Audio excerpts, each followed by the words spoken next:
I'm sure she, there, yeah. Good morning, all. How I appreciate you having the guts to come back again this week. Obviously, this is not quite so hot, so therefore sitting in the air conditioning room is not as much of an escape, but that's okay. Those of you who don't have your pictures, I understand that completely. Sitting around and viewing you in your shorts and stuff like that is not necessarily the nicest thing, or maybe it's more comfortable for you. But I'll be honest, as a teacher sitting here looking, my gig is watching the faces and seeing if people understand what's going on. And so I completely understand what you want to do for all of the above, but I'm just saying, as we do this instruction, it really helps to see the interaction, to see the aha or the falling asleep or whatever the case may be. So it helps me know my pacing and other things. So I'll just put that out there. Before we get started, are there, and once again, we have a 2-hour limit of time, so that's the focus there. But what I want to do today is I want to open up for some questions or remarks real quick, and then we will, I got some stuff to answer some questions that several people posted or asked me individually. So I've edited and created the PowerPoint thing relative to that. And then we will go, I like the kitty, Jim. There we go. So then we will go on to, then we'll dive into the coding and stuff as quickly as possible to do as much as we can. And once again, I appreciate those people who have the guts to interject and say, hold it, what about this? Or give ideas, because I don't, and Mike knows and watches that stuff. When I teach this stuff, I don't ever lecture. We discuss as a group, and frequently my only part is putting out the questions. I always said I have the easy part. I don't have to think about any answers. I just ask the questions, and you have to do all the work. Here, this environment, both because of the compactness of the time, as well as my lack of experience doing it, as well as everything else, we're not as good at that. But I really appreciate, especially last Wednesday, several of you did both. That one, there was a lot more interaction, and it seemed to work well. And so just go for it. And if somebody else is, they're talking over top of each other, great. That's more normal anyway. So here we go. So, all right. No, Mike, I don't care about you. That's all right. Yeah. Well, so I just have an IDE question. Oh. So I'm using PyCharm community. And when I write a program and I compile it and run it, I save it and then I run it, it seems to, it makes the run part of the program, so I can't rerun the program. Like I can't make a change and rerun the program. I have to completely reopen the saved document. Does that ring any bells?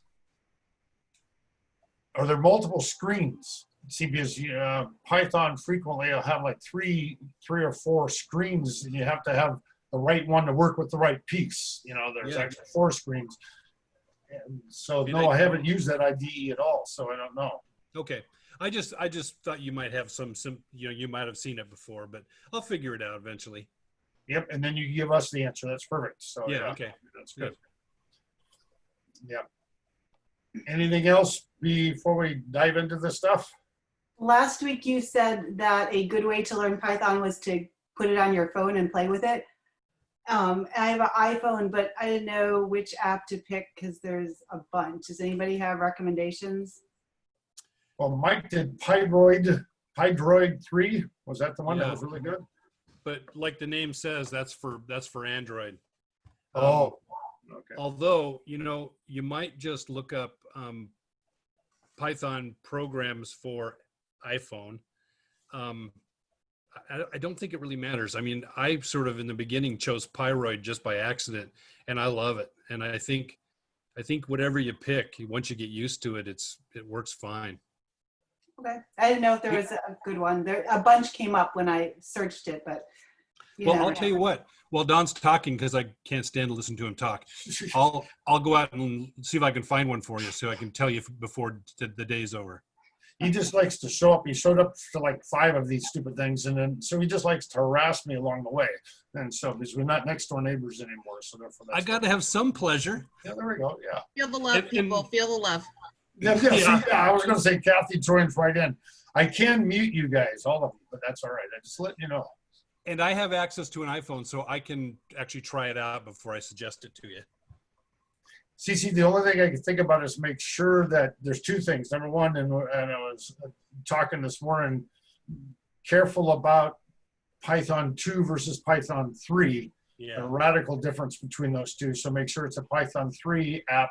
And 2, you might check to make sure, especially if you want to do the graphic stuff, that they have the link to Turtle Graphics, because some of them don't, or else it's really circuitous to get to. Yeah, I was playing around with Trinket.io online just for Python 2 versus Python 3, and the Python 2 on Trinket has the Turtle graphics. Oh, and Trinket also uses rather than Turtle graphics, you can use it's called K something. Okay.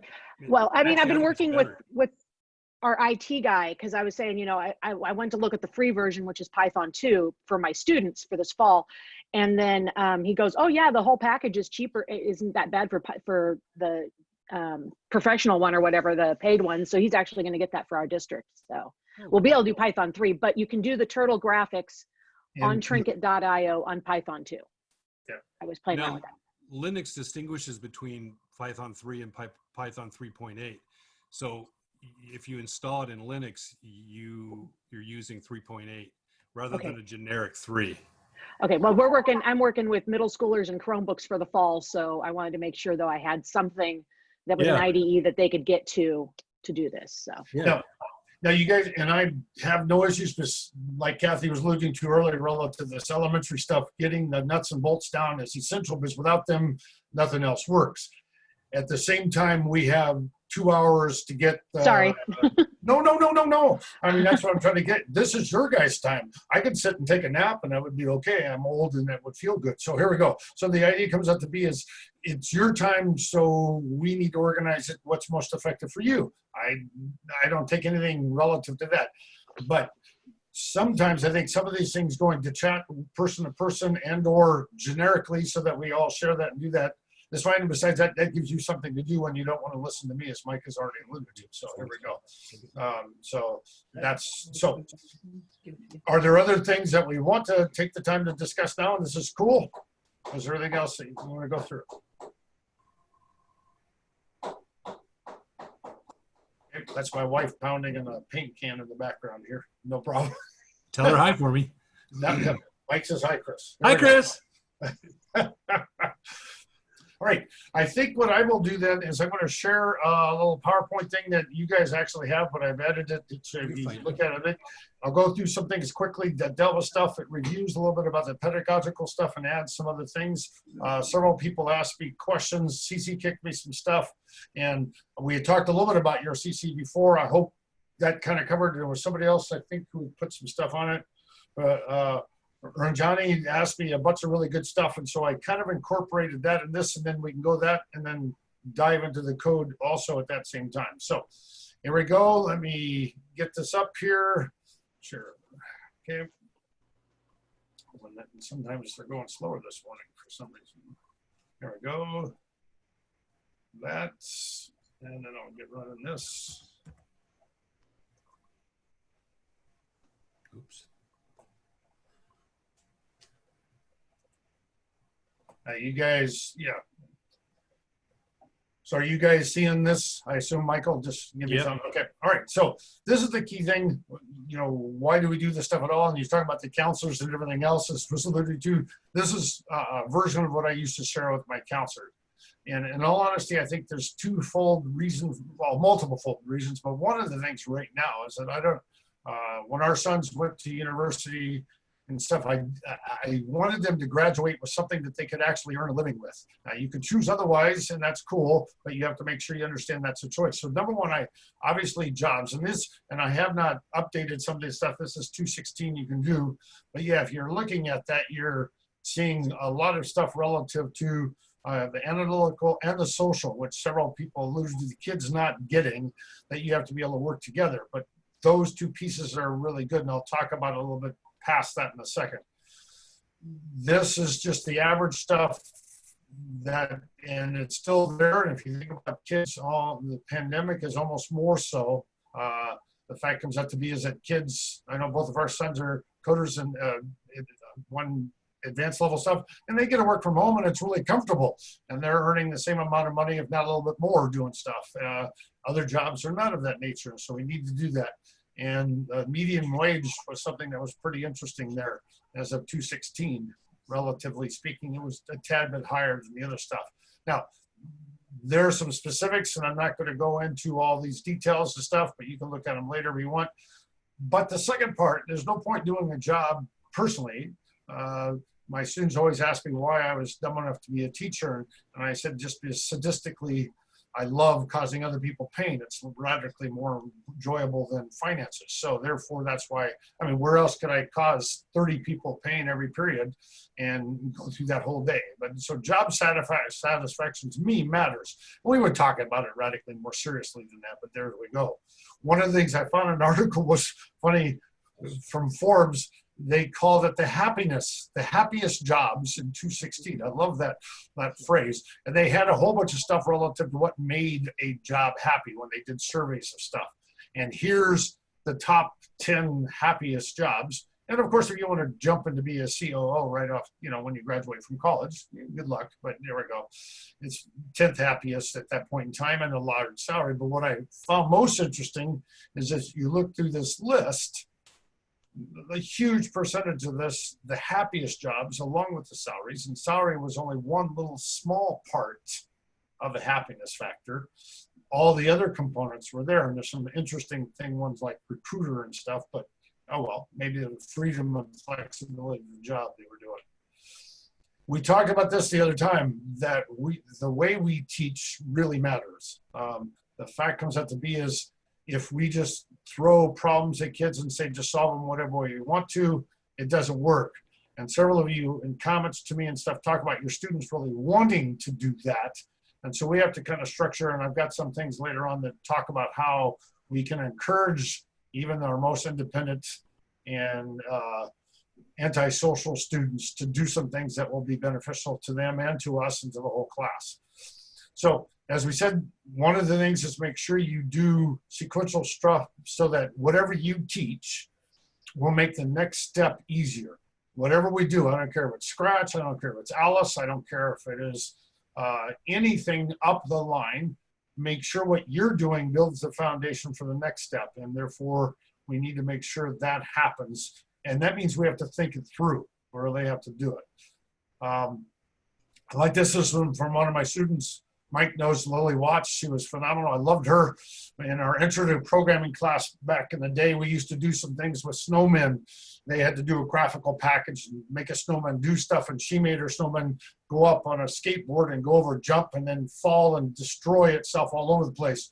And I thought about my English and math classes that I was teaching at the same time, and Lily's working on this code, and all of a sudden in the back of the room, and I'm working with a small group, Lily goes, yes! And everybody in the whole class jumped up and ran back to her computer to see what was going on. And I kept trying to think about when was the last time teaching geometry class that there was anything I ever said or did that created that same level of enthusiasm. And she just said, the cool part is that every one of us get our own success. And you guys talk about copying codes and doing stuff. When students do that, they are not tasting this. And so our goal is to kind of get them to this stage. It was phenomenal, the amount of learning that happened from Lily that instant when they all ran back and they were all saying, well, how'd you get this? And show me. And it was so cool for her. And yes, Lily was about, how tall, Mike? About 4'8", 10", something like that at the most. And yet she was the leader of the group. It was astonishing. And she did that all the way up till she graduated and went into CS. So there we go. Once again, as I showed you, I think this is cool. It's student driven, but we have to shepherd it. I think that's a huge difference. Project-based orientation. This is the major difference between just throwing the kids into the pool and say swim versus saying, yeah, this is what water is. Let me show you how we get here. Now you ask questions and we do it, but I'm going to get you to a place that's effective. And once again, that missing link from last time, we've got to make sure they do the thinking, that they don't see the answer first. As soon as they see the answer, the spark is gone, and there's no way to replicate that without you setting it up. And that's what ends up happening. to get that recruiting, we have to do stuff. I think there's a couple little things. Well, what I found astonishing is at North High, big leap. I mean, middle school, we have big middle schools, but the North High coming there, and now the kids are lost in the hall. I'm terrible with names, but I'll be honest with you, I knew the names of all the kids coming into our honors geometry curriculum. What's interesting is frequently there would be a higher percentage of young women and diverse population than any of the other stuff. And in the hallway, I would just say howdy.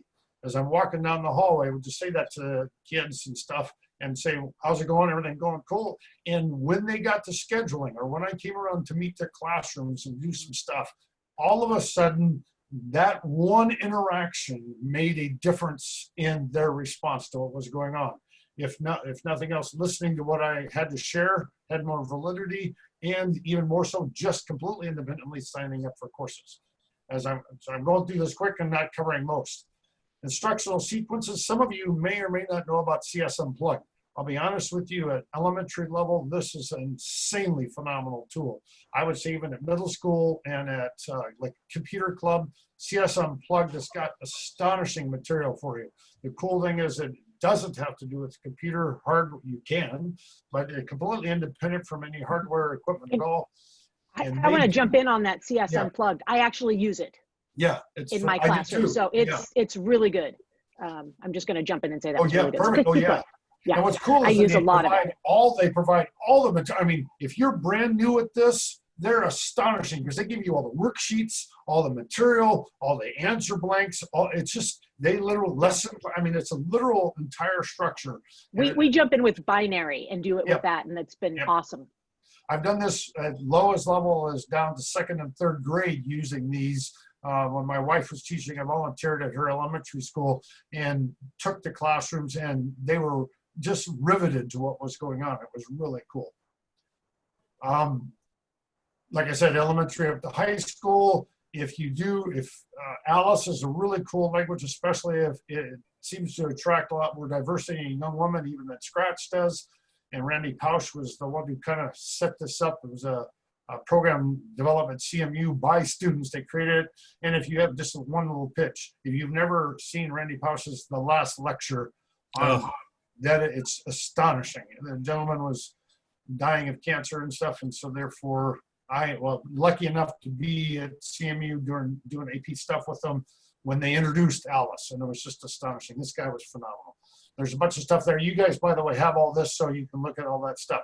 Scratch, you have stuff. There's really cool stuff from MIT. They do a lot of things, BYOB, Scratch and stuff. Phenomenal stuff for lower level kids. I know I'm working, my wife accompanies for an elementary teacher and their children. We go hiking with them all the time. And we're working with Scratch with his second grade or third grade son. And they're loving that stuff. Mid-range, advanced elementary through high school. Processing. There's actually someone who did a workshop at OCSTA. I did this when I was working for Google on our project that we were doing. Processing does some phenomenal graphics and music at a very easy level. And it's really cool. Like the red eye, it does matrices because the kids don't know they're doing matrices, but you can just super easy upload nice little picture, and like our cameras do the red eye things, you can do that right there with the kids, and they can do this at really low level stuff. It's really kind of a cool language if you want to do another one. Python, we looked at this, and I did look at W3 School stuff. They do have some good problem sets and stuff like that. And for once again, as a teacher, Code Academy and all the other stuff are good for you to learn. I still think they take away that creative spark. They have some other issues relative to kids, but that may be just where we are right now. And that may be just what we have to do in the interim, and we start developing other better tools yourself. You guys have the work. Now, the questions and response, Johnny and several other people kicked some stuff. And one of the tricks to doing stuff, I always call it a skeleton. And it is that I give them, later on when you do methods and stuff, I will give a team a skeleton of a code. And that means I give them the main body. It has all the call statements. It says, this is what you will do. You have, and if I have a team of 3, I give them a third the amount of time I would give an individual do it. So they have like 2 periods rather than a week to do this job. And I try to make it so there's no way you could do it by yourself. Now, will some kids go out and home and do all this garbage? Yes. But by giving them a skeleton, they have to do the pieces of the puzzle and they have to respond back to me. It's just like, I know Willamette Senior Project, they had a hardware and software component, and you had to have a team and get a leader, and that leader organize it. And what I'm doing is I'm becoming the project leader. Those of you working for industry or done that, or I know our sons, both of our sons, they have one of the new techniques versus the normal style is called a sprint. And the idea is that you have a real short-term goal that your entire team has to do. And I love it. They call it a sprint master. And so you have a person who's in charge of this, organizing that structure, and it's actually not supposed to be much in charge. And if we can get some of the technology and terminology that is being used right now in the industry and say, you want to be a coder, you want to do this for your job, this is what you're going to have to be able to do. So you can't do it by yourself. You can't. You may be able to pull it off now with a little coding I'm doing, but you're not going to be able to build the IDE for Microsoft Studio by yourself. That ain't happening. So you've got to learn to work as a team. And that fits to the next one, the interview questions. If the student, and I'll be honest with you, frequently it is the male students who are the ones who are resisting all of our encouragement to work together and help each other and do all those sorts of things. Find out people who work for industry. I know, like I said, the stuff that I did for Google, the questions they asked me were so out there, it was just astonishing. And so saying, you want a job in computer science? Here it is. This is what you're going to be asked during your interviews. Therefore, what are you doing to prep yourself relative to that now? Let me do a tab. And so if you are not doing those things now in this classroom, I don't care what your personal inclinations are, you're not going to be getting the job. And the same thing goes with scholarship essays. I work with kids at North the last several years, working at North High in a classroom setting. I'm not going to be doing that this year, but they would bring essays and we would brainstorm stuff about what it takes, what are they looking for, and how do they do that. So therefore, those kids tend to want those jobs, want those degrees. So you're saying, okay, let's how we pull it off. Johnny also brought up, I like that. Yeah. Would you be able to give us resources like these interview questions or some of that pre-written code, or can you share with us whatever you have, or can we create a bank of these? I think that's a great idea. As a matter of fact, I think when we get through with this, I have stuff randomly all over the place. Organization was for me, not for this kind of structure. So what I plan on doing, those type of things, as this goes on or when this is completed, I really plan on organizing, like I said, actually a full semester course or year-long course with quizzes and worksheets and everything else. And I will start incorporating those pieces of the puzzle. But those of you who've been involved working with private industry and or have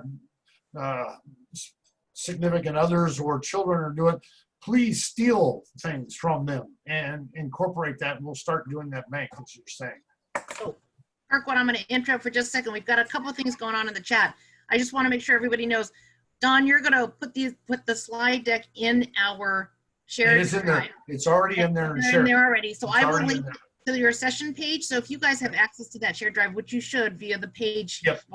the Python page, you'll be able to pick up the slide deck from there, as Yep. well as other resources that Kirkwood puts in. Okay, awesome. Thanks. Thank you. And I like the idea of pre-written code and them having to debug stuff, because that's reality once again. There we go. I mean, a lot of the people that do that, that's what goes on. So taking one of your old projects and screwing things up a little bit and dumping it out to them, or taking a student's code. Once you get the rhythm going, it's kind of cool to say, this isn't working, why? And dump it out there and let them debug stuff. That's really good. And I keep alluding to the AP, not because I think it is the best by any means. Matter of fact, the largest percentage of my students never took the AP, both financially and otherwise. There's really smart reasons, depending on your university, whether it is a professional model or whatever else. There are really intelligent reasons not to take the AP. There's also some very, very good reasons to take the AP and the IB, both of them. It just depends on where the kid's going to school and what their goals are. Frequently for our students, since many of the professional models, OSU and stuff, at the end of your sophomore year, you have to apply to get into the School of Engineering and Computer Science. And all they did, no matter what they said verbally in a lot of workshops, I remember finally pinning them down, and they say, well, if we have room for 15 students, we take the GPAs, line them up and slice, and those top 15 get into the program. Well, if you took advantage of all your AP and therefore started at a higher level CS thing, and you got a A- and someone else got an A because they took the intro course, therein you're not. You got to make sure you know what the rules of the game are so you play it correctly. So I am not pushing or selling AP at all. And every individual kid needs to look at what they want to do and see how. On the other hand, if you went to California schools for a long time, I'm not sure it's still that same way. If you did not take the AP class and pass it, you automatically, everybody, no matter what your degree was, if you were planning to do, you took a course that said, hit the enter key. What is now displayed on the screen? Write your answer down here. Now what happens if you type in, literally I had students who had to go to that level. So you need to make sure they know their system for the AP. On the other hand, the AP test questions are fantastic to throw at the students who are real hot dogs and think they've got things down. Both, maybe they are, it's a great challenge. Or number two, maybe it'll, like I said, I think my job is partially to build walls. And I will literally look at a student, and I know their background, and I will build a wall specially for them because I want them to stub their toe when they're in my room where I can help them and care for them. So those are options that I think would be some of the responses to some of the questions that people kick to me independently. I like that just for the heck of it. Only those of us in Java can read that, but here we go. That looks like most, maybe that's why you're not on camera, because that looks like most of us. Here we go. Advanced, there's a bunch of Python, C++, or C#, even Java, IB, AP, there's a bunch of things there. And beyond that, I talked to a couple of people on stuff relative to college credit now. Several of you doing it. Work with your community college, local stuff. I know you can get to different levels, and they allow different levels depending on the department. If you build, and I may not even be able to do that now, I was grandfathered in. So our kids at North were getting CS 262, advanced data structure credit for high school, their senior year, and would go to college and it'd be redundant. It was fantastic because they would automatically walk in and it gave them the GPA at the same time versus the AP, which frequently just gave them credit. Although that's the other thing. I'm not sure about the IB, but the AP, I know like Utah State School, several of our students went there, and if you got a 5 on an AP test, like for calculus, you were given 15 credit hours of 4.0 GPA on your transcript. So you would walk into university level, several students walked in with 45 credits of 4.0 GPA at the first day they walked in the door. So you got to, once again, know how the systems play the game so that we can advise our students to play the game wisely. Competitions are really cool relative for those kids. I like also for the kids who are hyper independent, let's put it in a positive way, and don't want to work with anybody. I love the OCS, the computer programming contest. One computer, 3 or 4 students, now solve. And we used to do many competitions when we were doing that and set that up as teams in the classroom and really sands off some of the rough edges on some students when they end up knowing that this is what you need to do in order to make it work. There's a whole bunch, and I'm sure, please share, there's a whole lot of other competitions that are involved with that. So any other questions? I like that one just for the fun of it. What's that called? Python interpreter. There we go. Any other questions relative to stuff before we get starting right into code? Bay, you already asked your question in the chat. That's a good one. Shall I? I can do it verbally too. Yeah, so I've been using actually kids have, because I'm not that confident with my Python skills. Kids have been using a program called Codesters and working through it.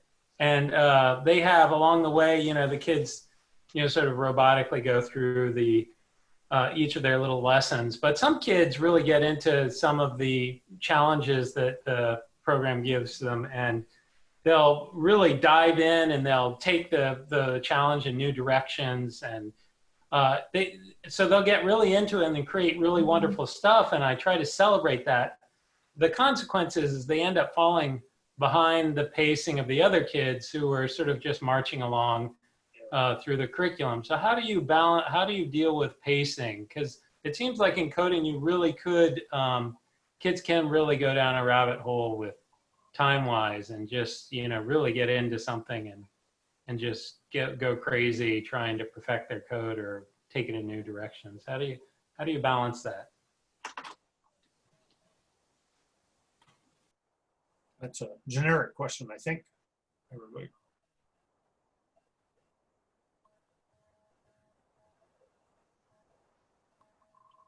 You are not obviously the only one who faces that. That was one of the big questions that came up by several people.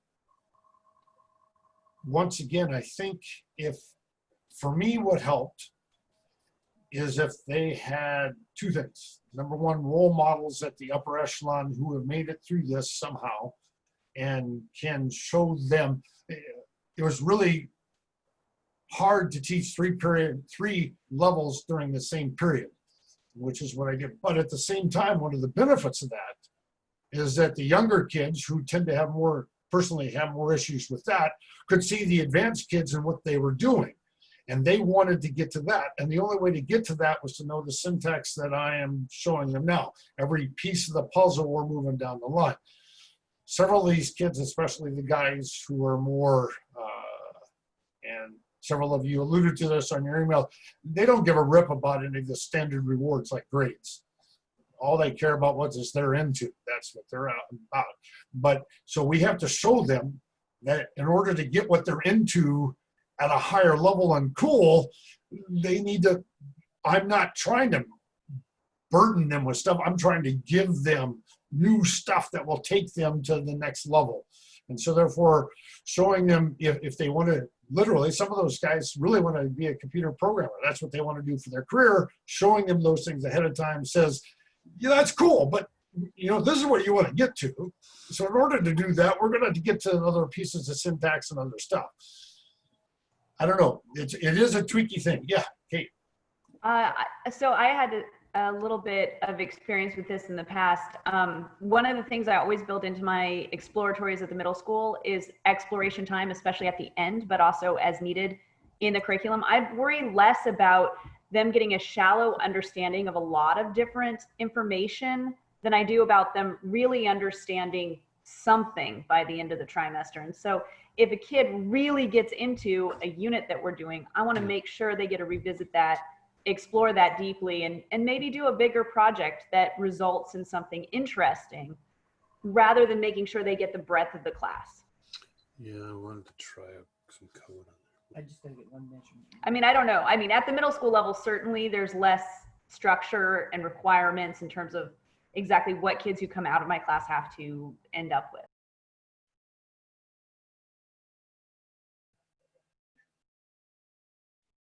What you're alluding to is a natural thing and happens at university too. You have a lot of kids drop out who are really intelligent and caring, but because they don't have the discipline to stay organized and move up the line. And it's even worse. We all know, my Lord, if you gave me a test or an application on a college course that I took a year later, dream on, you know, topology. I loved it and got into it, but my gosh, we did it so fast and so intense and so focused that a year later, 9/10 of that was gone, in all honesty. So that's the case. But, and somehow, if they're that encouragement of the future tended to help my students more. And once again, I think that's, I'll be honest with you, that's why I had such a focus on job orientation and scholarship orientation. The kids at North needed all of that. They are struggling on a daily basis to get rent paid at their home or to get food or to deal with stuff. This was a way out. So therefore, that was another motivation to listen to the old guy and focus down the line so that we get there. It just, you have your own places, wherever they may be, there's different motivational tools. I don't know. Yeah, I guess as a non-programmer, somebody coming into this not knowing much about programming, I realize that there is a tricky balance there between disciplining, being disciplined about your programming, that you're clean in your programming, and so I guess that's a tricky balance in middle school, because I totally agree with Kat that, and I do this in my classroom too, where I allow kids to explore. But then I think some of the kids who get caught up in these things lack some of the academic discipline. So it's the same kids that are, maybe they're learning, ultimately learning more, but they're not learning how to be students, and I worry if they're not learning how to be good programmers if they're not, I guess, in thinking about employment, that they're not becoming a good program. So I guess, I don't know, I'm a little bit torn. Maybe it's the balance between raising creative programmers versus disciplined industry programmers. I don't know. I have something to say to that. I've taught all grade levels, and I'm now teaching high school. But one of the things that I have done is, if I know the curriculum has X, Y, and Z, and I have a couple of students that are just going for it, and kind of like you said, taking projects to the next level, if they can show me in their program some of the other curricular areas, they got it and they're proving it. And so I will just kind of check them off as that is good. They can explain it to me, they could talk about it, they could verbalize it. Sometimes they've even hopped over and helped somebody else. And so if I have some students that want to run, I kind of let them, and I am learning how to program along with them. So if they can teach me, they could teach anybody. But I just kind of go through and just kind of keep a checklist of what they're doing and how they verbalize it. And it seems to work. It worked in middle school, and it's working pretty well in high school.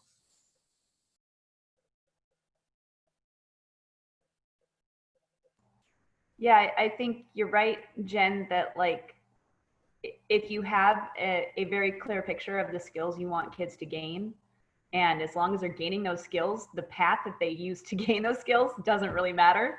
But I definitely ascribe to the deeper rather than wider methodology. Like, we really want kids to get good at something, not crappy at a lot of things.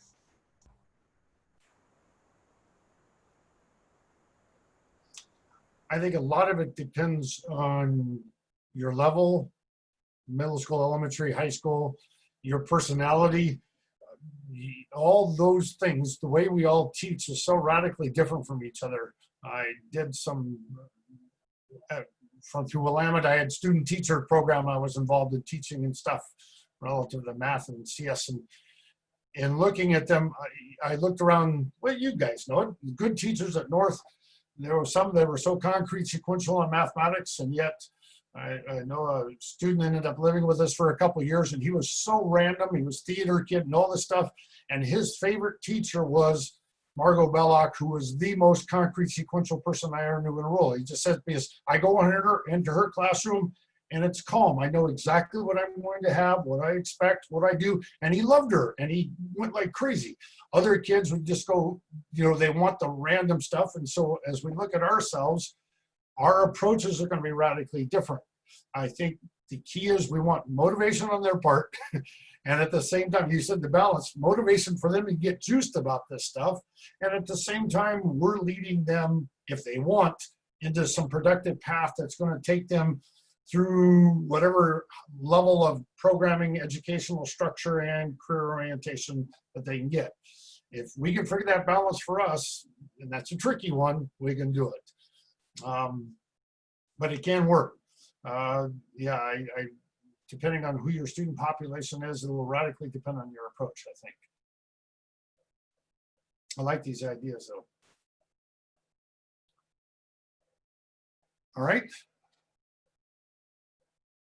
Ironically enough, doing the same topic for you, several of you, as we get into the syntax, several of you alluded to that this is a little, for you, this is slow because you know some stuff and you've got that. Fantastic. So what I did is on your sheet, matter of fact, I will kick to there now. Let me get over to get my mouse back and stuff. There is a screen. There's a sheet on that I shared with you guys. Are you guys seeing that screen with practice problems on it now? Good, I didn't know the pacing, whether it's coming.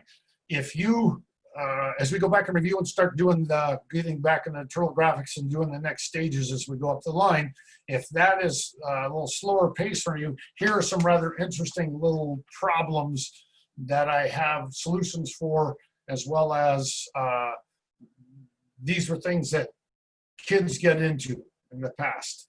And some of them are a little tweakier. I love it because especially the person in the well problem is a little bit more interesting than it seems at first. And also the doc problem deals with probability really clearly for kids who have they don't understand that 50-50 chance is there, but if you change it to 60-40, it doesn't change the end results to 60-40. It's radically different than that. And why? So there's some interesting little side things, extensions that can come from these. But you might want to play around with those if that is not, if what we're doing isn't appropriate to what we've got for you personally as we get into this stuff. All right? Question. Now, do you guys all have that? Did everybody, I don't know how many multiple screens or what you're doing, but I shared that, I think, with everybody in your documents, in Intro to Python documents. Okay. Now, we're kicking back to that code.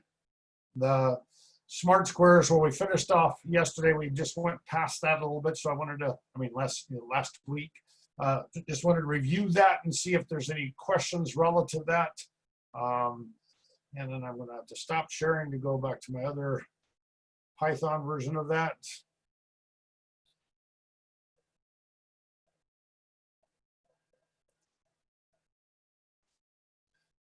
Okay.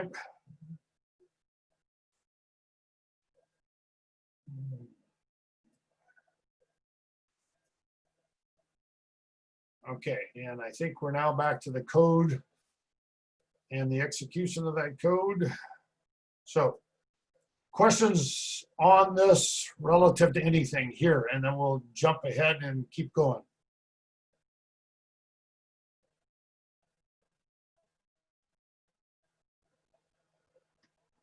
Okay. And then we zip to, and I didn't want to do too much, but we zipped to triangle. And so we had that structure. And we had the question about the 120 degree. Everybody remember that stuff? That's where we kind of ended.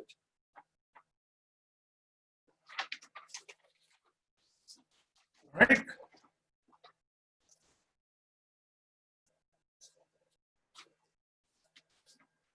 Okay. Now, what the next thing is depends on where you want to go. This process that I did when I did this with the 5th graders and with the middle school and the computer club, the idea was to keep continuing this process until they got the rhythm generic. My goal is for them to see kind of a stepwise refinement, one bite of banana approach to say, let's go from something simple, relatively speaking, and go up the line and keep progressing on this stuff till we use this puzzle all the way possible. Okay, so there's our triangle, a simple one.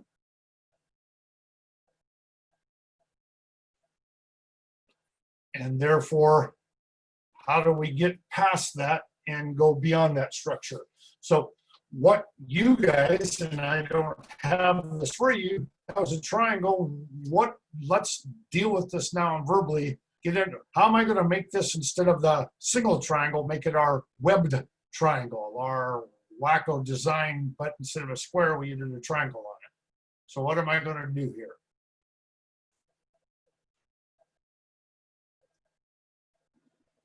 Well, you need a way to change the angle. What angle? The basically the starting point of the triangle. Yeah, explain. I don't know. I can explain it. Oh yeah, I'm not sure. I guess what I'm saying is I'm not sure. Well, because we're rotating. When What we you did mean the by square, we rotated it Okay. by 20 degrees. Oh, so therefore, after we drew this triangle, you're talking about drawing the next triangle. Right. We Correct. rotated the position of the little turtle guy. Yep. We turned him 20 degrees to the, I think we did it to the right. Can't Yeah. remember if we did clockwise or counterclockwise, but we changed how he was pointing, and then he Yep. just drew a triangle. Or she, So- yeah, girl turtle. So you need to enclose the triangle in a loop that puts in that angle each time it goes through. It changes the rotation of the inner loop triangle. And why? Why what? Why do we need a loop?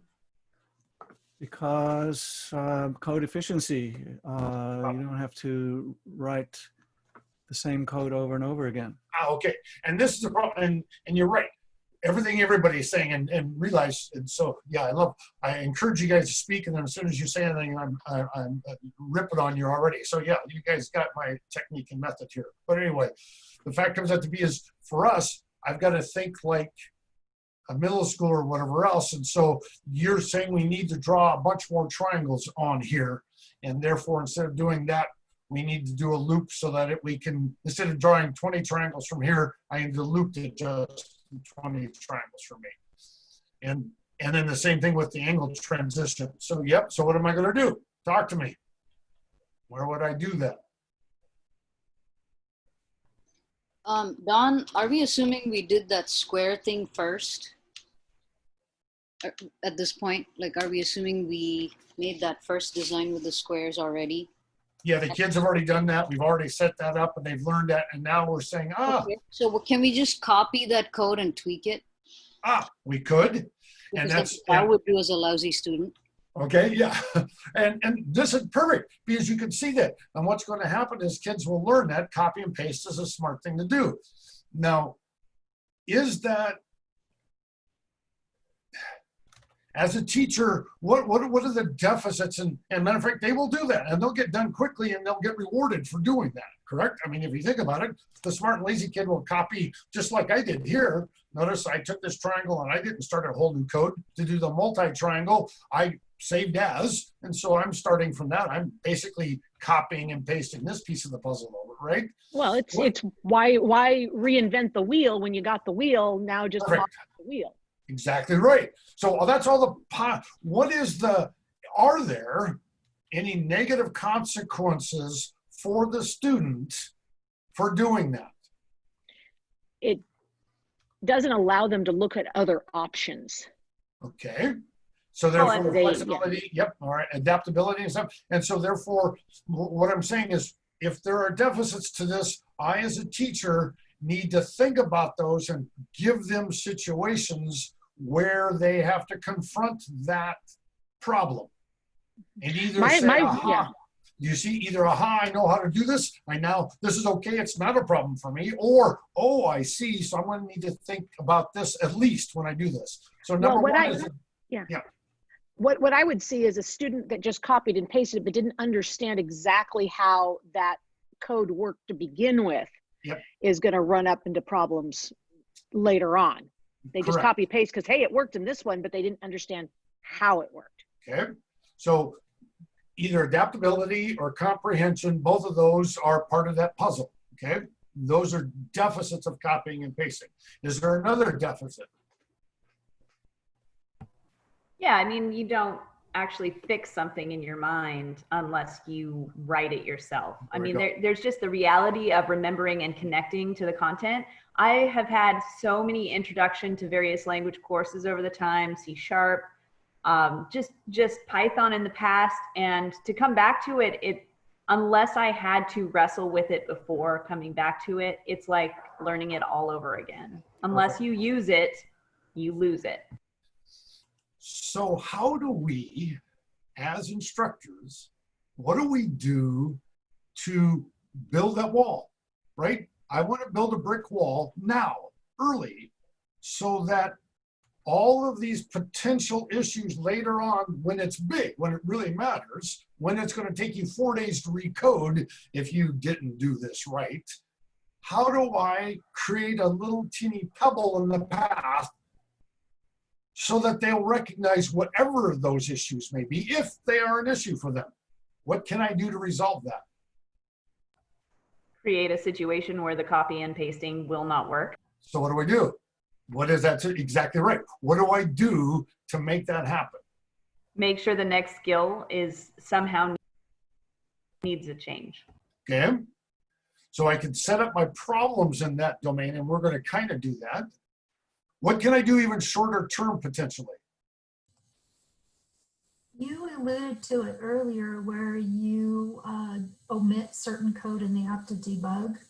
Ah, and so perfect. it would kind of guide them to, you know, a little pebble in the road, so to There speak. we go. So, and I can either do that online, actually give an assignment, or I can give them a quiz that does exactly that. Here's the code. Here is the program. You all need to do this.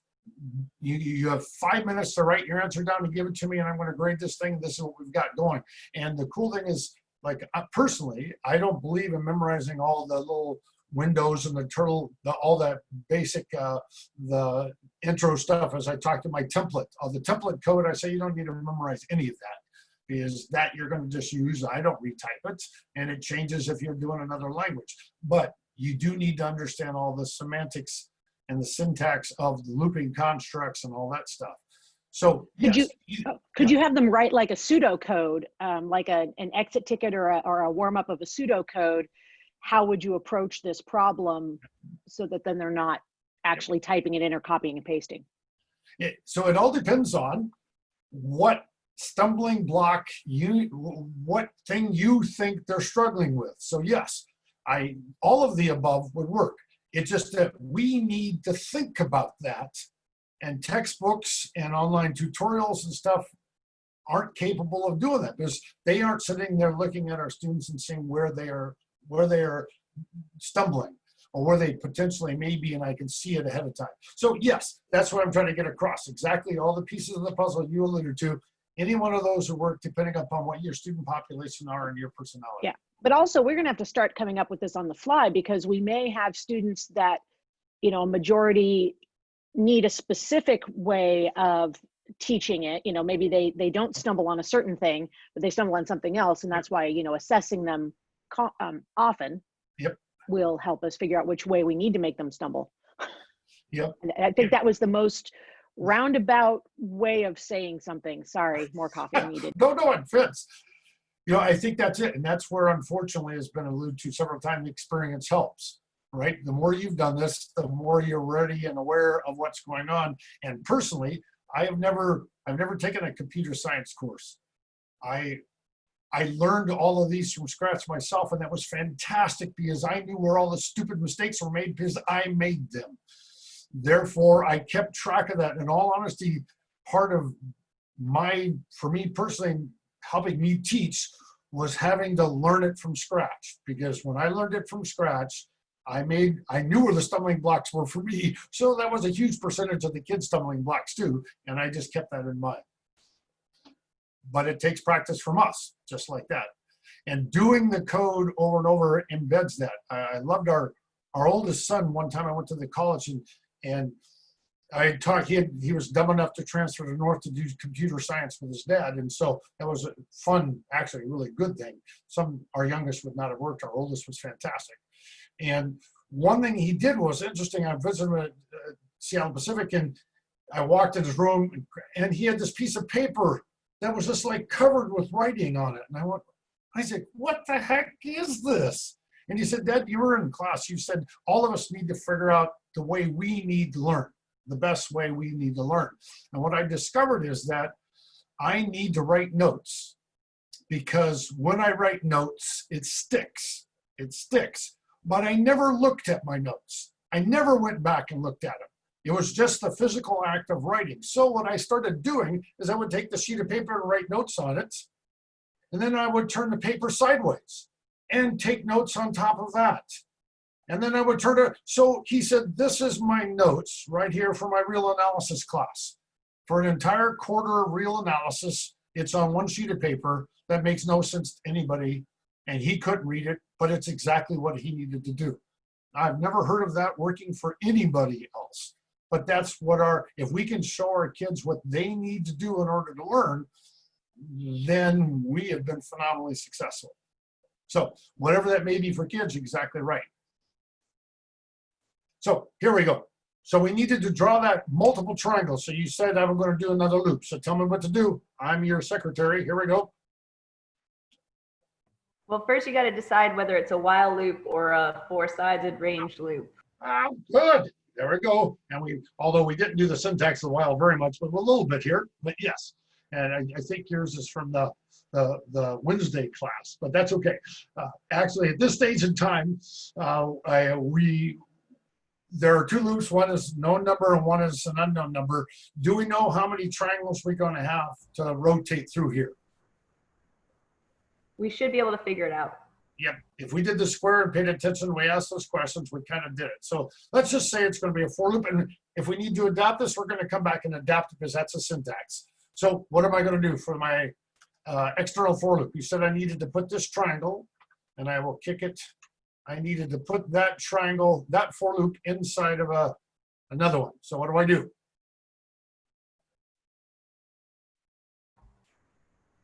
Maybe for triangles in range, and then we got to create a variable, I'm guessing, for, well, maybe I'm getting ahead of myself, but I know that depending on what angle we shift each triangle, if we divide that by 360, we should get a number of times we need it to happen. There we go. So let's find out if that works. We can do the guess and check approach. By the way, Alice does this a whole lot, and that's one of the benefits and deficits of Alice. This is guess and check approach tend to be what kids do. We need to gradually get them to a stage where they do hands-on, because guess and check doesn't work in advanced coding. So therefore, we'll gradually work them to that. But here we go. We also don't have to figure that out in a way, as we can make a variable saying how many triangles do you want, and add that and make it a little more robust. But that's another step that I don't want to have to make. So okay, well, and actually in this way we're doing the same thing. We'll say how many we want by just putting the number in here. So right now, let's just put a number in here and see what happens. What do you want me to do? And several of you know that it all depends, as it's been alluded to, on the degree turn we're going to take. So maybe we want to backtrack and say, how many degrees do I want to turn here? And where do I want to do that? Well, we did a 20 degree in the square, did we not? Okay. So we've heard 20. Let's, keep it simple. Yep. So T1. Right or left, doesn't matter. Okay.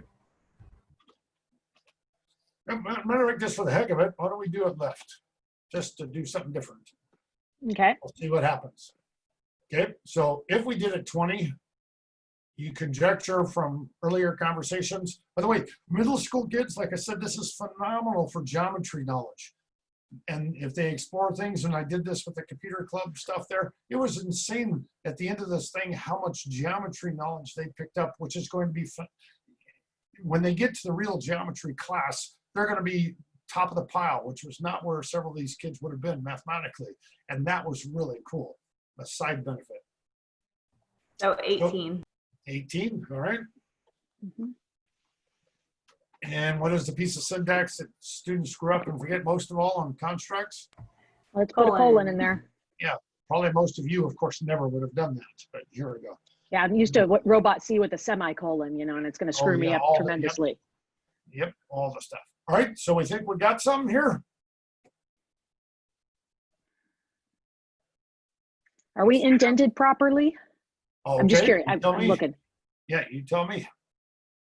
I just had, think so.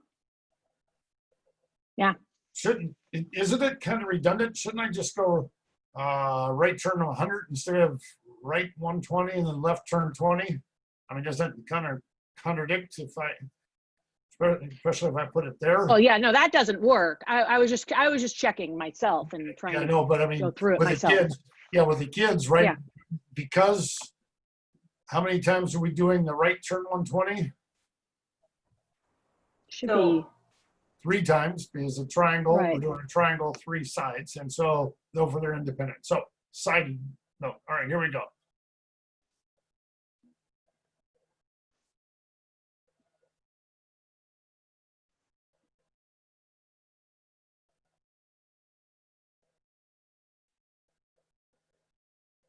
Okay.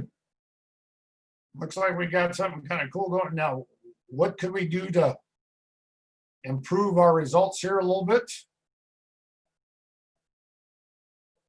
I'm just looking at the code again, thinking that interesting thing is you've got a number of sides, but if you are turning right 120 each time, what's going to happen actually if the kid, you know, increases number of sides to like 5 or 6 or whatever? Beautiful. That's going to Beautiful. Yep. make a really interesting thing. Okay. It just didn't make sense as to why we had variables for one and not for the other, I guess, in my okay. That's own mind. it's perfect. This, we are obviously doing a radically compressed version of what I do with the kids. Like I said, Right. what I'm teaching you is not it. And I did that on purpose for the stumbling block of exactly what you're alluding to say, now what can we adapt? And there's some questions that the kids asked me leading up to this. So we said, okay, we'll just, instead of doing that, we'll do the 3 and then we're going to put in a 5 here or 6 here and see what happens. And all of a sudden things were not working out the way and we said, well, why is that? And that's the next stage. If you Okay, sorry, didn't mean jump ahead. No, that's exactly right. In fact, we did it, and we'll do it with a hexagon. We'll see if we got the pattern, and then if you'll notice. Yeah, see, I find I'm having a hard time keeping up in the class that you teach on Wednesdays. This is about my speed right Oh yeah. Well, I just sort of sit. Yeah. If you depends on your level of experience, that's 100% valid. So yeah, there we go. So I want an angle variable. Why? Because then we can put an equation in for the range and we can change those numbers to anything we want and it'll always work out. So where's the angle variable you're alluding to? Which angle are we talking about? Because there's a couple here.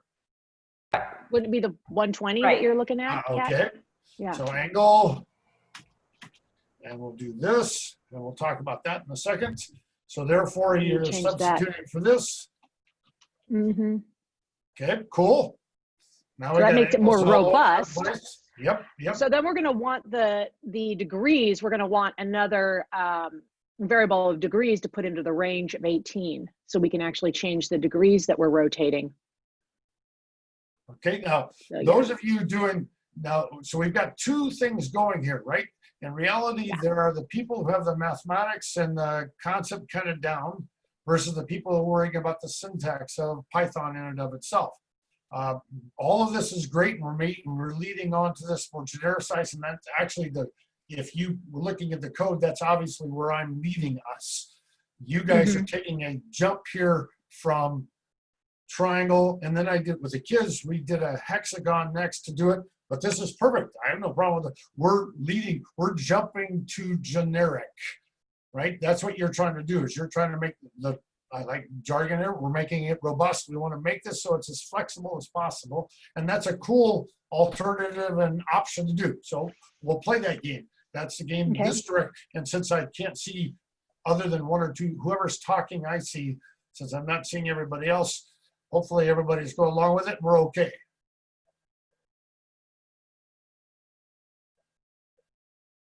All right, okay. So if I wanted, how do I change this range? What is the range built upon? We have to decide if if we want to control the number of triangles in a circle, or if we want to control the angle that the number of triangles shift. Does that kind of make sense? One of those can be a variable. The other one can be divided by 360, or 360 divided by that number. Okay. Everybody's seen this, and if you're in geometry and stuff, visual person, that kind of makes sense to you. Exactly. So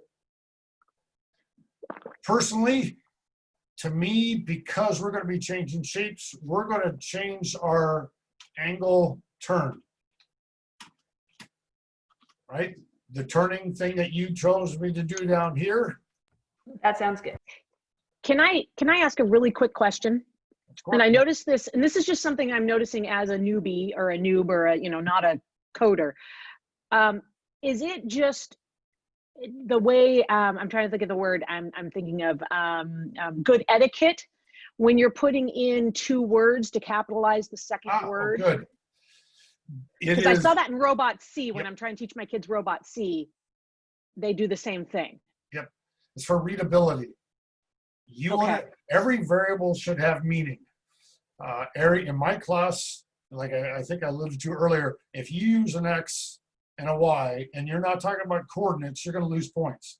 You lose 0.5 points for readability errors. And so you want to be able to understand this code. I always said that your parents who are pretty smart, even though they don't know programming, you should be able to hand your code. If they know mathematics, you should be able to hand this code to your parents, and they should be able to read it and kind of figure out what's going on. And your variables make sense. And by making the first letter, by the way, there is style relative that in most object-oriented languages. If it is a class, and we haven't dealt with that at all, we'll deal with that on Wednesday someday, probably. If it's a class, it's a capital letter to start the piece off. If you'll notice up above, turtle, T1 equals turtle dot turtle. That is creating a class called turtle.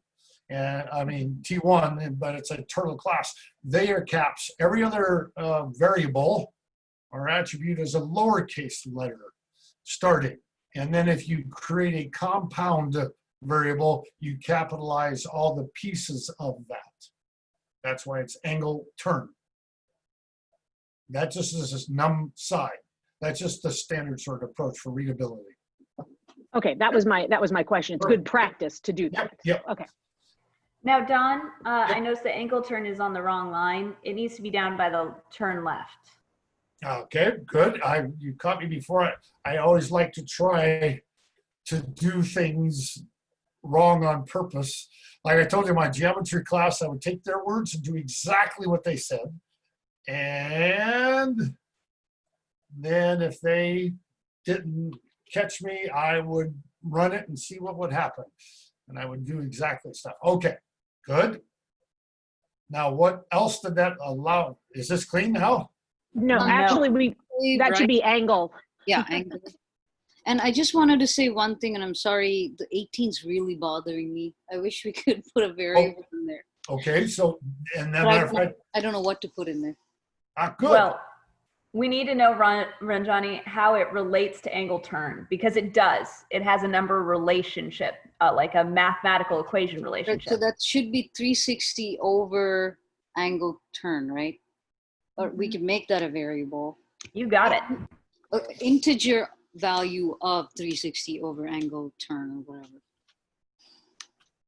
Or do we need to say int? Fortunately, we really don't at this stage of time. We'll see what happens here, but yeah.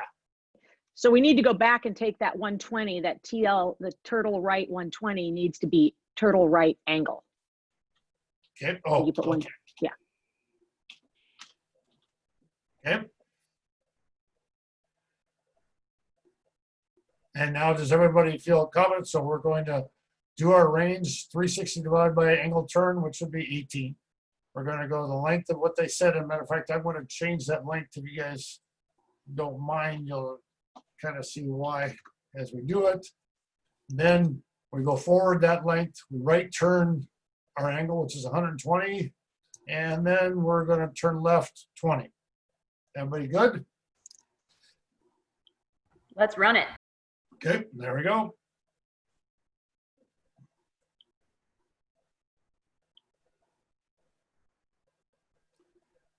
And we have their convoluted error messages. So the float guess what? error, Yep. And therefore, it does show us exactly what Johnny was pointing out here, is that unfortunately, unlike Python 2, Python 3 has relative issues here.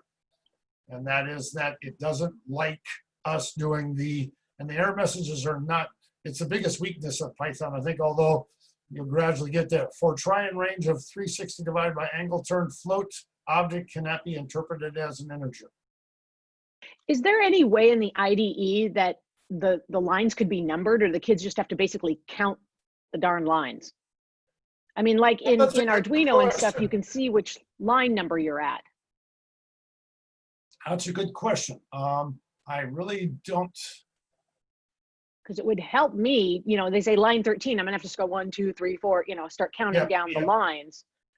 I honestly don't know. That's a very valid question. I'll have to play around with that and see. I know I get really frustrated with Google Docs because line numbering is not effective. Well, I'm trying to switch my kids going Mike. online from Robot C to this. So Robot C has Mike. line numbers. I'm running idle. I could look it up for you if you want me to. Okay, if you want to play that game, check it for me. I was just writing my question there and see what's going on. Mm-hmm. So in Don, here, one more question for Yeah. the line that says for try in range, blah, Yep. blah, blah. Can't we put another, can we make a variable called iterations or something? okay, And because it's going to tell us how many times we want to draw that triangle, or number of, well, instead of num try, because then it limits us to a triangle. okay, Yeah, num shapes or something like that. Okay, And that's going equals. to be that integer of 360 over angle turn. there we go. And if you go to options, it's the second option down. Just add line numbers. Great, thanks, Mike. Yep. Just a second here.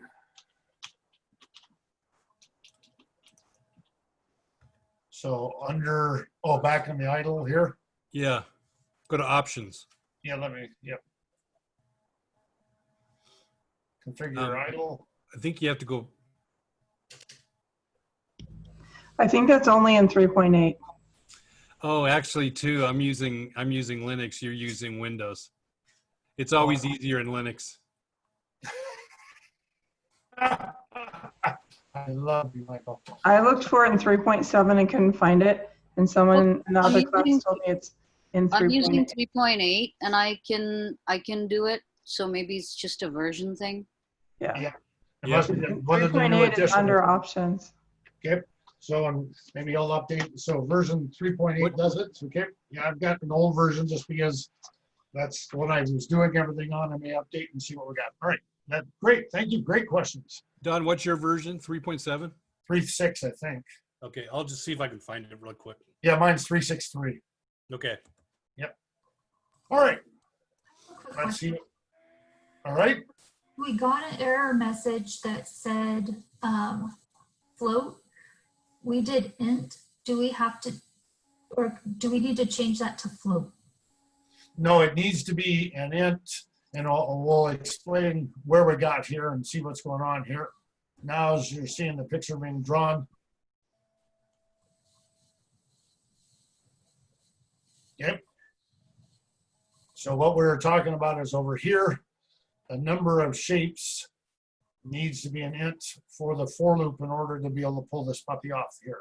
There's ways to do other for loops, but in this situation, we didn't deal with that. So our for loop, that makes sense. If we're going to count something, we don't want 3.25 triangles. That doesn't make any sense to the computer. So therefore, that's why forcing it to be an integer makes sense.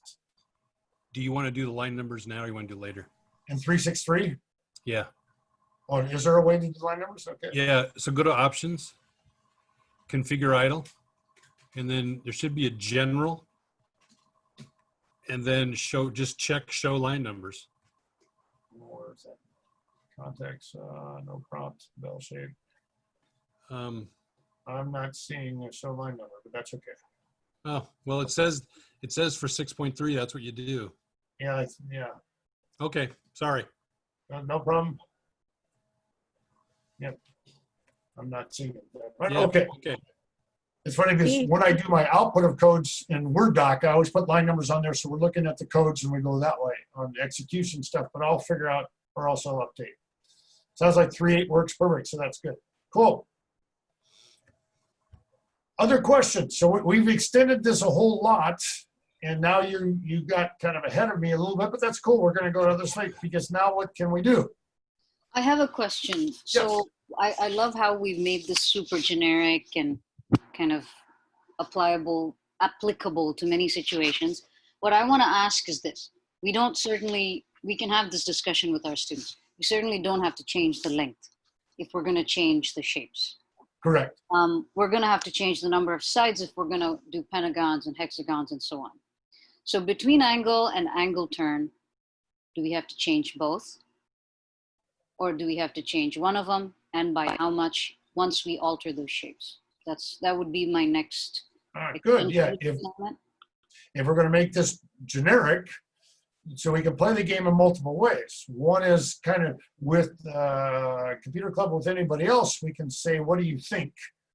And once again, in my classroom, all our things were discussion and conversations. And I always said, when someone comes up with an idea, you don't say, oh, no, that doesn't work. We say, no, does this work? How does this work? Let's test it. If it does work, great. Are there benefits and deficits of this answer? And then we go to another answer if there's a deficit that you think you can handle, that you have an idea for. So if I change the number of sides to our hexagon 6, is this now going to work? And John, basically that's the idea, right? I only changed length to make it visually stand out a little bit more so that we could see the lines being drawn a little clearer. Does this solve every problem? Is this going to make our same picture with hexagons? We should probably run it and see. Oh, okay. No, the angle is wrong. Yep, and that's one thing we'll find out about here. Just trace it a couple of times, basically. You'll trace the triangle twice. Yep, here we go. So this is kind of cool because what I like is you can say to students, even advanced students, because this is a question that will be placed on multiple types of exams or competitions, and say, what does this produce? And I bet you most students would have no idea that this is what, when you just change the number of sides to 6, that this is what would be produced. They wouldn't have conjectured that at all, even an advanced student. And yes, why did it produce this? It just traced it again because where our angle's 120, so it just went around it twice. We'd have to change the angle to 60 in order to get the hexagon. Now, do we understand that? Should I go to the whiteboard and draw some stuff, or does everybody on their own scratch paper see what we got going here? Or so why did we needed to change this angle? And why and to what? I'm thinking 60 because that's the turn you're going to need for the hexagon.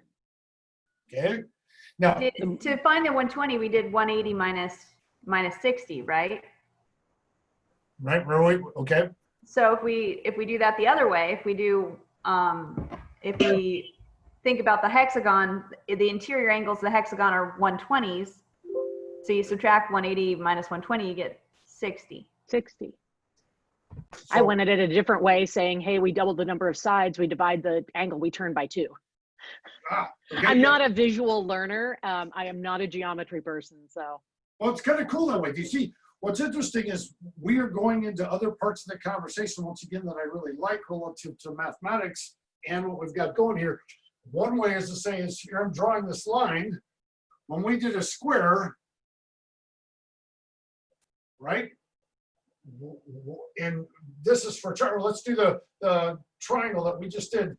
We said we had to turn 120 because our triangle was facing, our turtle was facing here.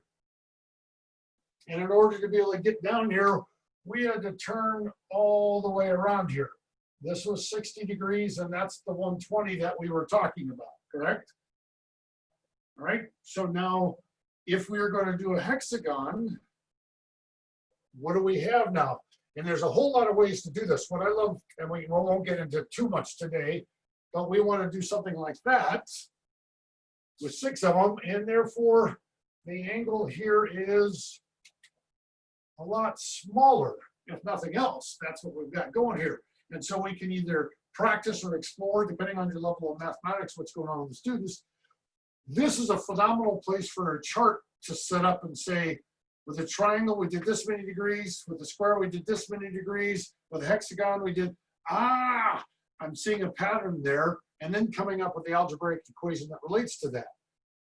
I frequently doing the chart stuff. That's one reason why I love computers.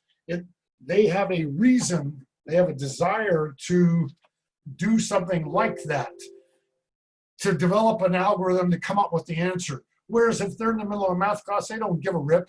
I'll read the book and it'll tell me, or the teacher's going to give it to me sometime. Computer science, I go, nope, you're on your own. Go teams, let's go for it. And what's cool is there's like 4 different ways of doing this. And what's cool is that you'll get teams coming up with different answers, and they'll be able to share theirs. And then you say, is there one that's better? And in this case, probably not. Later on in the future, definitely there'll be efficiency issues or speed issues or other things, readability, compatibility with other stuff that we got. So, Don, couple of questions, if you have a minute there. This is not a question, this is just something I've done with my students, and this only probably works during in-person instruction. But when we're drawing shapes on Scratch or Snap or whatever, I never let them code first. I make them get up, go to the cafeteria. I have one kid tell them exactly how many units to traverse, how many degrees of angles to, like, because the first thing they want to do with triangle is turn 60 degrees. And so they do this through discovery and movement is great for a lot of our students because they sit a lot in computer science classes. But the other thing, I think what's bothering me, and I feel like I should know this, is why is it that angle change equals 20 just works no matter what? Like, I changed number of sides to 5 and angle to 72, that's a pentagon. And then I did the number of sides 6 and angle 60. So I produced all these shapes.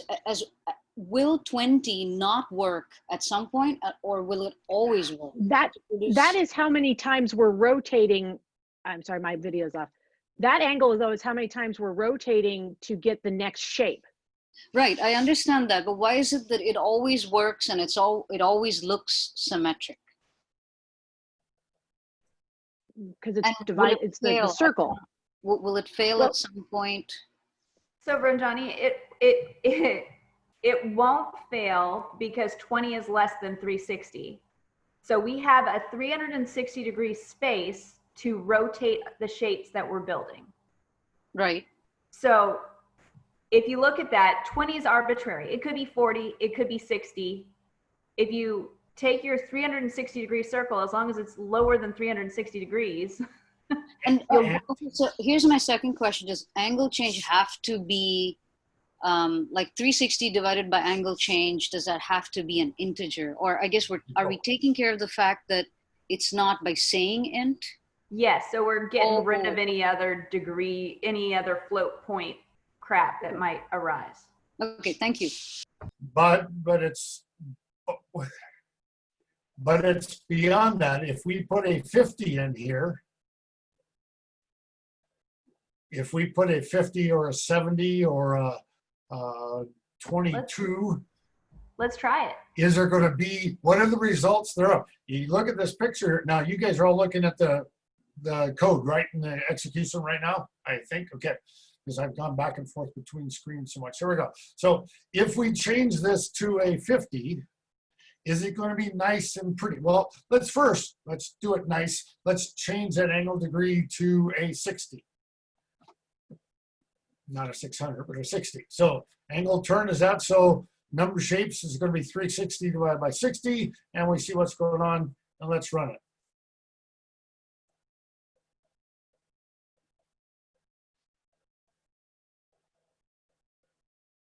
Oh, we still have our other issue, but what was our issue that we didn't resolve? We had earlier a question and we still haven't resolved it.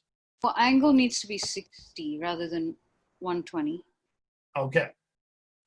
Or we can do angle is equal to the integer of 360 divided by the number of sides. Ah, okay, there we go. Number of angles, there we go. Exactly. We could genericize that in the first place. I like that. I don't know, we did make a hexagon, Don. I think we kind of. Yeah, that's true. Not quite what we were looking for, but there we go. We doubly made a hexagon twice, yeah, internally. So if we make this, let's see what happens now. We'll solve one problem, then we'll come back to the other problem.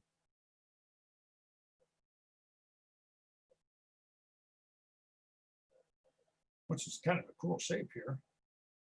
Look at that. I love the 3D impact of that one. That's slick. So that worked. 60 worked. So we got it. Now let's go in here and change this angle turn to 50.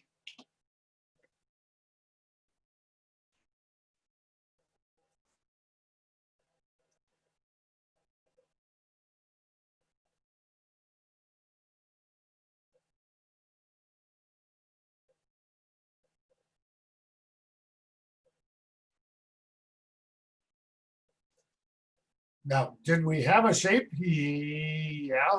And it just depends on my instructions on how we want to set this up cleanly, what went on and why this worked and why did it produce something completely different, and yet we ended up working out here. Well, it's not symmetrical. Thank you. And it's hard to see it this case, but it is. It looks cool, and that's what the kids get into it. But in reality, it's not symmetrical because why? What about it's not symmetrical? Does it have to do with the number being a factor of 360? Oh, there we go. Because what did we do here when our number of shapes? We needed another shape here, didn't we? Can you see it? In order to see, notice on the side here, this is symmetric. It's got the little divot on the side, and our base, which is kind of nice actually, if this is what we wanted, but it wasn't. We don't have the divot on the bottom because there's another hexagon that's supposed to be produced right here. And why did that occur? Because up here when we did 50, this truncated, the int truncated our loop and therefore did it one fewer. Make sense? Don, somebody suggested that angle should be 360 divided by num side, because that's another piece of discovery that students do need to make through empirical observation. Does that also need to have an int before it? I think, let me double check this, but I don't think it will. Let's just, well, we have this run here, so let's see what we got.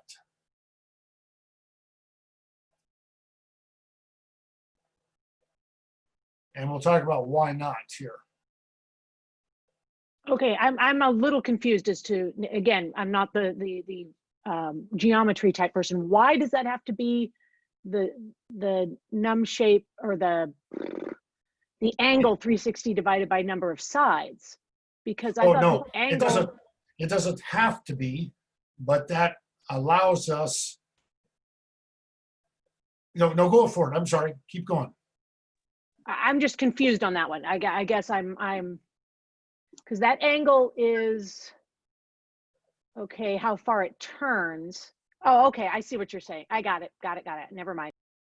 Because if it's a triangle, that's that chart. If it's a triangle, we turn. That's why I say that's really cool about a chart. Triangle, 3 sides, we turned 120. Square, 4 sides, we turned 90. If we did a pentagon, we would discover we turned 72. Aha!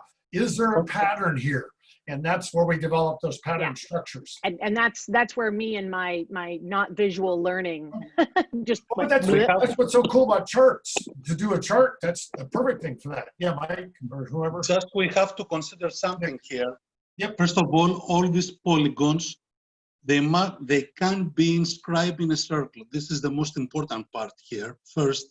Second, if we know these two formulas, first, the central angle, it's 360 over the number of the sides, the central, and the angle of the polygon, it's 180 minus 360 over the number of the sides. If we know these two formulas, we can solve any of these problems here. Okay, that's a really good thing too. I'm just like thinking this is going to be way above my middle schoolers who are barely into algebra or 8th grade math. So I'm trying to figure out how to, but that's where that chart was you were talking about. Sorry, I had to take a quick break and I missed your chart. Oh no, well, I just sort of quick. We didn't do it formally with those kids, with the 5th graders and with the middle school kids that I was doing, who had exactly the math you're alluding to. We ended up developing this. That's why I said it depends on your population, where you are. It was one of the cool side effects was they saw how building this chart really made it easier for them. And then they started, it was really cool to see them race off and do stuff and come up with cool pictures and all this stuff, because they began to see that. And as I worked with these kids over and over and over and did a lot of the other sort of stuff, non-computer oriented, they started using those charts, and it was really slick for them to develop that problem solving skill that in the past you force on them on a textbook and they throw it away immediately. But this, they had a purpose to it. Well, thank you. As I said, I had to step away from the computer for a second and I missed that whole conversation. So I apologize. So so in this case, to be symmetric, we do, number one, this has got to be our angle divisible turn. by 360. Divisible, 360 got to be divisible by, yeah. And the smaller the number, the larger the number of hexagons, maybe the more interesting the pattern. What do you mean by that? Smaller what number? Well, I'm saying if angle turn is a smaller number, there will be more hexagons, which means more overlapping. Okay. Well, let's find out and see what we've got going there. See if it does what we want it to be, symmetric and all that stuff first. And I'm going to do something here real quick, like, pretty. I want to suggest one more. 2 conditions need to be met for symmetry. One is that angle change needs to be a factor of 360. Yep. But the num side also needs to be a factor of 360. Because if you have like a 7-gon, there we go, septagon or whatever, and it won't be symmetric, I don't think. Well, and all those sorts of things. Well, let's find out. That's kind of cool, because where does the angle turn? Well, you guys do it. So what do you want me to experiment with here? Pentagon. Pentagon. So therefore, number of sides 5. Just leave it here. Let's try it. It probably will throw us an error.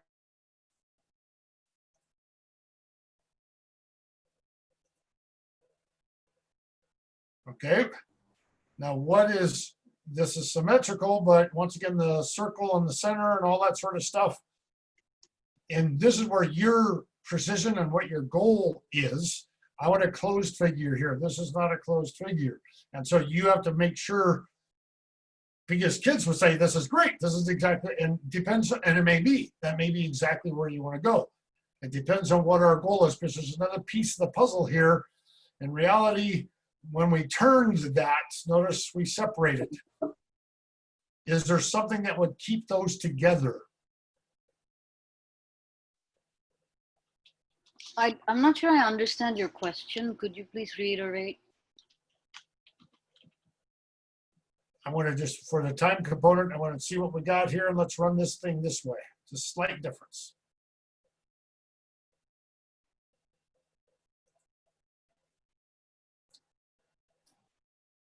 Did it make, well, if we do this, the number of sides is 5, and we change the angle turn, does that change? Did this become, let me backtrack.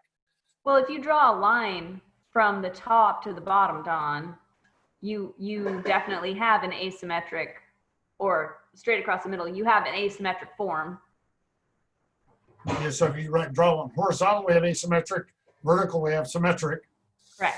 So it just depends what your goal is and stuff. We see this case did dividing by the number of sides. I think someone alluded to that earlier. That's why I was putting it here. Does this change what we've got going? And the answer is not necessarily. Notice this is still not a close figure. So the angle turn it's an external angle turn. It has nothing to do with the overall shape, whether we do the math, although we can make it that way depending upon what our goal is. But isn't there like various kinds of symmetry? Like you can actually find a line of symmetry for this one, but the previous shape, I don't even know if you could have. I don't remember the shape very well. Yeah, what did we have here before? I can't remember what angle. Did we have 60 or? I don't even remember what we were at before. 60, I believe. I think we were still back on that one. And once again, this may or may not be, yeah. You can have rotational symmetry too, though. Yeah, and that's, we got this stuff. If we get back to, I don't even know if they're doing CPM geometry anymore, but this would have a lot of those sorts of terms in it, and my students played this game doing it that way. Now, so we can keep playing with this relative to what's going on and making it more and more generic and getting it down to, we could also, therefore, if you look at your code, if you're interested, there's one with user input. So you can do it so that the user gets to pick the pieces of the puzzle that you want them to pick, so that, and then it can deal with stuff in the right way. That's in your code, you've got it there. We can change a whole lot of factors involved with this, but you now see, depending upon what your goal is relative to your class, what's going on, the games you can play if you are the sheepdog. The sheep can run all over the place, and you can take their answers and focus them in the direction that you're wanting to do. Speaking to a bunch of sheep as I'm saying this, so here we go. And that's what's kind of cool, is you can play the game as long as you know the goal that you have, whether it is just them understanding the syntax of this, them getting juiced about all the shapes, them, whatever your goal was, as long as you kind of corral them in the right directions, there's a whole lot of ways to get there. I've got a question about the line that you typed in with the speed. Oh, yeah. What about the speed? Yep.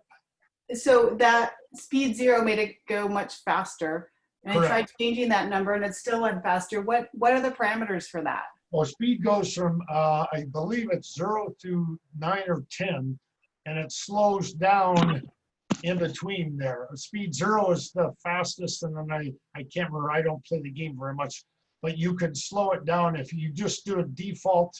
I think it, and once again, the help will take you through that. You can go right to the Python docs help, and it will explain all that speed thing to you. But I believe it's 0. I know 0 is the fastest, and then the interim numbers will slow things down. And default, I believe, is maybe the slowest.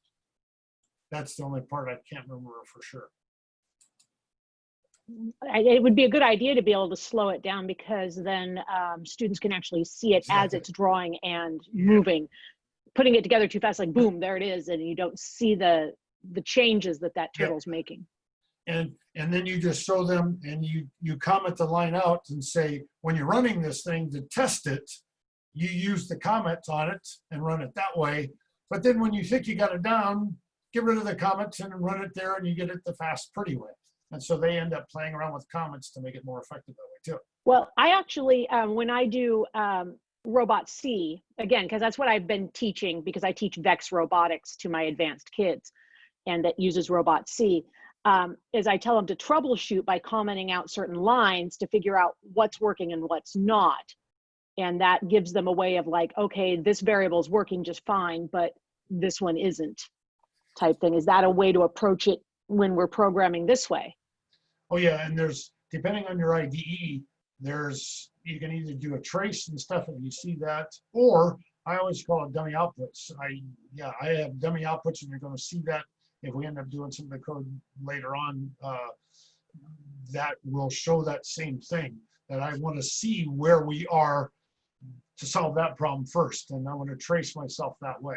So you can either use Well, the ID's yeah. trace or built into your own. Yeah. So there is a trace there, because like as also in Robot C, again, when I'm going to reference that because it's the only one I know, is that it actually will step through line by line for the students, so you can see what's happening. Like if your servo motor's not working, you can see at that line that your servo's not working, and it steps through line by line. And I don't believe, once again, I don't believe you can do that with idle. I don't think so. I'd have to go back. Because it's just really handy when you've got a machine that they're troubleshooting. Why is my servo not working, or why is my motor not turning on? Because it's a physical programming, and it'd just be interesting to see that in here. I'm just trying to make the jump because I have to go from C to this for the kids this year. So. Well, I use output. I just use dummy write lines, just like your dummy print lines that will be showing you. That's what I do, so it will see the stuff there for myself. And I tell, and I'll give you a concrete example of that in a couple seconds, if that's where we go to, either today or next Tuesday. Michelle? So, yeah, Michael. I just wanted to ask Michelle if she was using the Raspberry. Right now I've got a Raspberry Pi on the side, but my Python is 3.5.3. Okay. My VEX stuff's all at school. I don't have my Robot C ID or anything there. Okay. Yet. Sorry, Don. Oh no, that's what we're out of. Yeah, no, I the thing is, Mike, the reason is I usually teach the programming with the actual physical servos, motors, things like that. But this year I can't. Oh. So I'm going to be using this instead. So I'm trying to compare it with what I normally teach them. But Robot C is a lot more linear based programming than object oriented and things. It reminds me of more Fortran than anything else. Yeah. I have some experience with Visual Python, and I remember there being a log where you could watch what was going on. I think a lot of the IDEs have those kind of built-in. Idle is really simple one and does stuff at this level. I know like Python, Java has tons of them. I love BlueJ. If any of you guys, BlueJ is one of the best instructional tools for Java there is, just because they have all this phenomenally easy stuff built in, because it was made for education. It was made to teach, used as a teaching tool. So, all right, any other general questions? And I am thinking about taking a leap here and introducing something with some other pieces of syntax and stuff. And those of you who played around with the problem tools, the practice problems that I showed you a second ago, you may see this a little bit too in there. This will be one of the, come on, come with me here. Why was it? Oh, there we go. Just really slow. I'm gonna, and if you're loading up stuff, I'm gonna load up one of the tools that I gave you today, which was Turtle Random Move. And I'm going to show you what it does. And then we're going to talk how do we make that happen, and why do we have the code differences that we have. So if you either load it up, or you can look at the document that I sent to you, so you can look at it in text format, or you can look at it in code if you've opened it up. But I will run this just to see it execute, and then you'll see, we'll talk about what's going on. And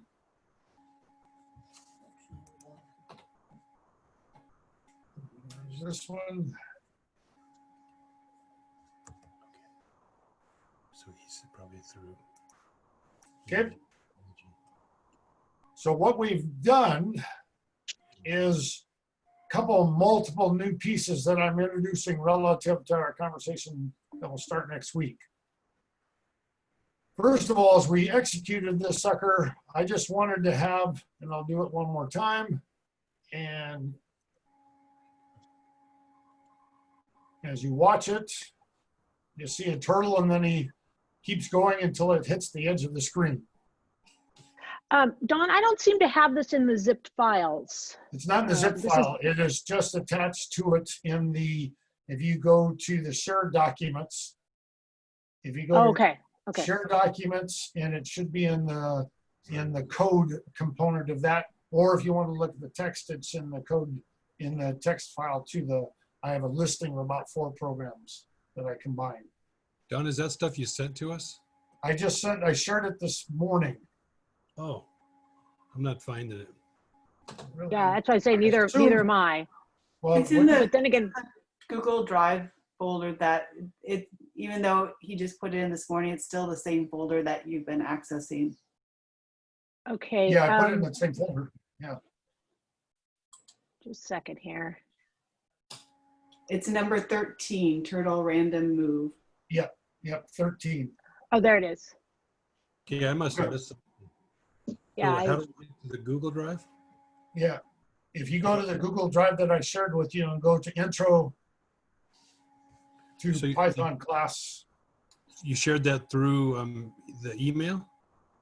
No, not through the email, just through Google Doc that I shared to everybody. Yeah, I guess it would be through the email too. I just don't know how to get to it from here. Just in my browser? Is that what I just opened that? No, you have to go to Google Docs. Google Drive. So go to your browser, go to Google Drive, go to shared with me. There we go. Yeah. And then find in Python intro Pi or something, and it's a folder, and then in there's a DOC file, I believe it's in there, number 13. Thank you. Yeah. Oh, sorry, Mike. Yeah, for once, this is good. I like this, Mike. Mike is always dealing Linux crap and throwing it at me left and right and doing stuff like that. This Google Drive stuff, yeah, it's different, yeah. Don, I did two of these projects the last couple days, and one of them is just the random color in our shapes itself. Yep. And then my husband said, well, but I want red. Can you do one with just reds in it? So then I figured out how to do a gradient. Oh, good. Yeah, matter of fact, Kat was talking about the stuff Mike and they were going through with the RGB stuff last week. And so therefore I incorporated that into this little puzzle and did some other things with it. So we've got several bites of banana in one problem here. And so that's kind of, I wanted to show this at the last part of the discussion today to answer some general questions and then let you play with this stuff a little bit this week and try not to look at the code that I'm giving you and try it on your own. And then we'll come back next week and talk a lot more about the actual pedagogy relative to teaching constructs, for versus while, and if else, and if, and all that other stuff that's going on. So this is, and so Kat, when you were talking about it, to do all reds, so what did you end up doing here? So I just shared it into the documents folder in 2020 intro. And so they're called K random square color and K red ombre square. Yep. So I don't know if I can share my screen, but I could do that and show you the program if you wanted. I don't know how that would work out, to be honest with you. Well, it would stop you from sharing your folder, and I don't know if you want to do that. Oh, that's okay. Well, why don't we do that next week if you don't mind? We'll pop that up right away and do that, and you can just share it there and talk it through if we have questions about it. Sounds good. Yep. If everybody looks at this, now there's a couple little pieces relative to the comment. That's one of the reasons why I thought about jumping to this. Here is what I call a dummy output. So I commented it out because, and the kind of thing I like with Python, when it runs this, it does text and graphics on different screens. So when I run this now,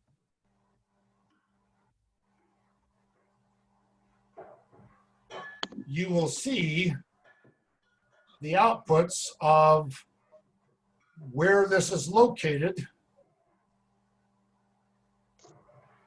on the screen. So your output, your text output is on a different screen than your graphic output, which makes that dummy output saying, where are my turtles? Are they appropriately going and are they quitting at the right time? I wanted, some of you can see what's going on as I do this stuff. I just want the turtle to go until it hits the edge of the screen and then stop. And I made a comment down here. I didn't move it 2 times going backwards just because I didn't want it to take forever, which it did sometimes. Can you tell me again how you got the screen that shows the coordinates? This screen? Yeah. And when you execute stuff, all three screens will be displayed. So when I run this code, so now if I quit my screens, okay, we'll do that. Now when I run, the first screen that pops up there, the shell, do you see the shell pops up along with the Turtle Graphics screen? Your screen you may have to go down to your bottom to click on that screen to visually see it. You know, when you're down here, you may have it minimized. So you may need to pop it up, but it's called the turtle shell. The Python. My turtle, that screen doesn't show the coordinates. It just says like restart or something. Oh, now did you decomment that line of code? Ah, good, there we go. That's what may have been. Yeah, that's why, good, I got ahead of myself just slightly. So I decommented my print line, therefore there's something to print. Yep.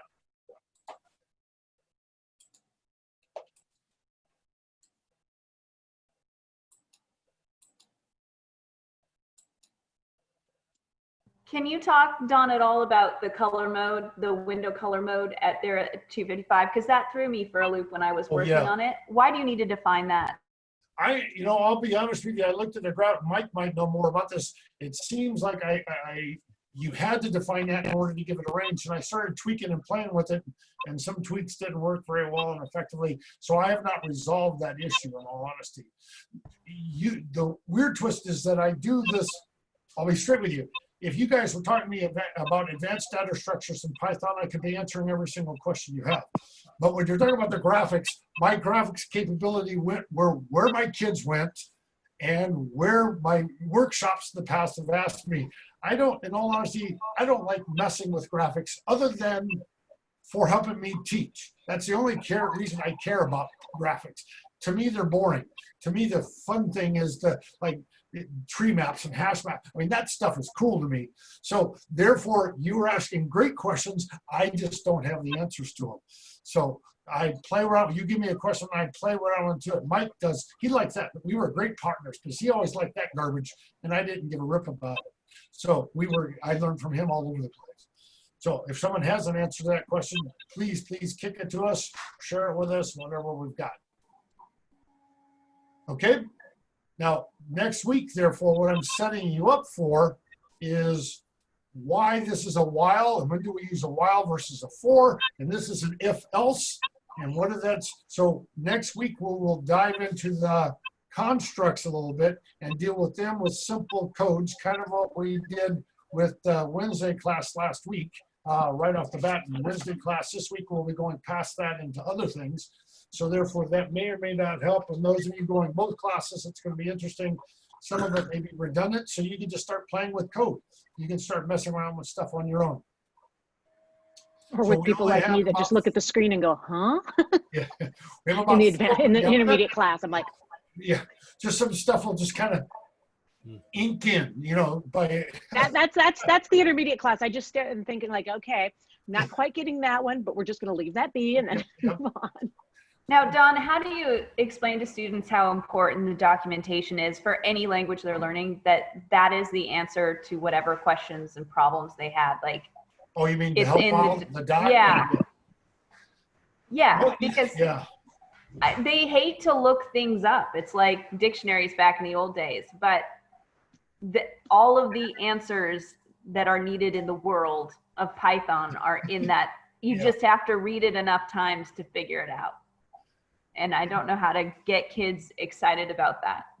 The one twist is it goes opposite directions. The kids who, Johnny pointed out, come notes, the kids who you really don't want to be playing with that because you want them to be focusing on what you're teaching them, are looking at all the things and figuring out all these stupid little commands that have nothing. Like I said, I had, and I wasn't perfect at all. We all know that. I had students get C's and D's out of my class because they had the prettiest non-working code in the world.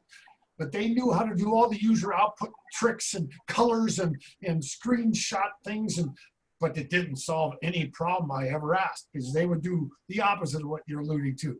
So if we model it by saying, you got that question. If I was doing this in a club or even in a class, your question about the color mode, right now I would jump to the help files and let's look at color mode and let's analyze that question and see if we can come up with what's going on.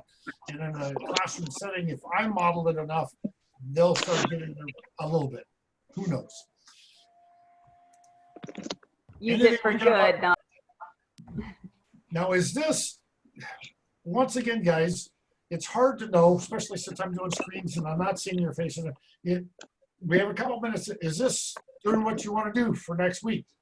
Going online, is this, yeah, good. And if there are other suggestions, you guys asked some good questions and I appreciate that. And I tried to incorporate some of the answers into the presentation this week. And that's what I'm kind of doing, is adapting. My goal is kind of next week is to enter in this group to introduce the constructs with a sample and then go back and do simple pieces of that, going over more. And in this case, this is going to be really important for you guys to say, hold it, no. Can we do another example of that? Michelle, like you're saying, this group, I don't want to lose you. I want you to say, can you explain because there's if, else, if, else, or if. I mean, when do we choose the right tool? How do we know when to pick up the right tool? So if those are questions, please interject and we'll make up a problem right on the fly and code it, and that'll control the pace of what we've got going. Well, So, you'll find me asking a lot more questions in this one than you in the intermediate, because I'm just going to stare at the screen and hope something sinks in. Yep. Saturation works. Osmosis does some strange things for us sometimes. Yeah. Don, I want to give you some homework. I'm not sure I appreciate that. It's not the way it's supposed to work here. You guys. No, I know.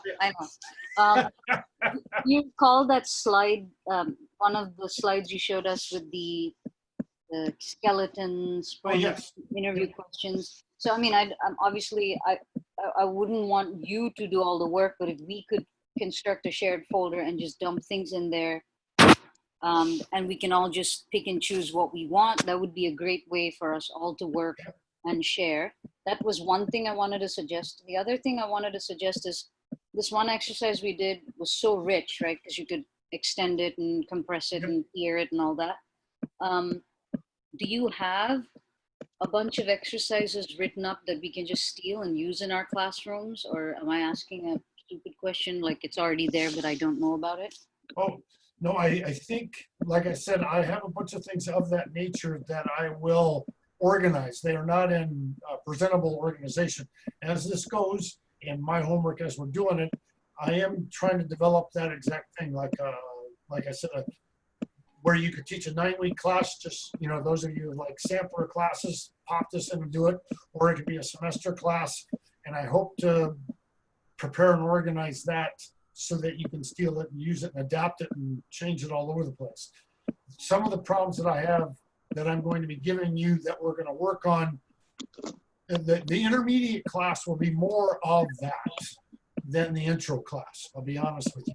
We will do some of that here, but the intermediate class, the 2 problems I gave you with the dock problem, and that's one of the things, and the well problem, you can take those and take them off into depths like we did with this graphical thing, the same sort of stuff. You can expand those out with younger students fairly well.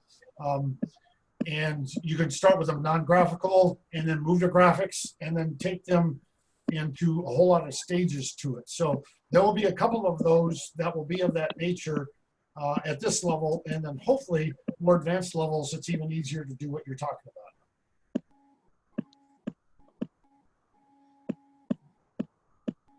Okay. Well, thank you. Yeah, thank you. I have to run, but yeah, we all so much. I think we got it. So I only run when I'm chased by velociraptors, but I'll walk. I just put a question in the chat, and I'm trying to learn, keep working on Python as I can between these sessions. And I just wondered if other people were trying to do that who don't have coding backgrounds and what they're using that they like. I was going to do that after I have to have hand surgery on Friday, so I've been doing all my outdoor work yet, and I figured Medicated's going to be really fun to program, but I'm going to sit there and do that in between. I'm going to use the Python on the Raspberry Pi to do that. I actually bought a book.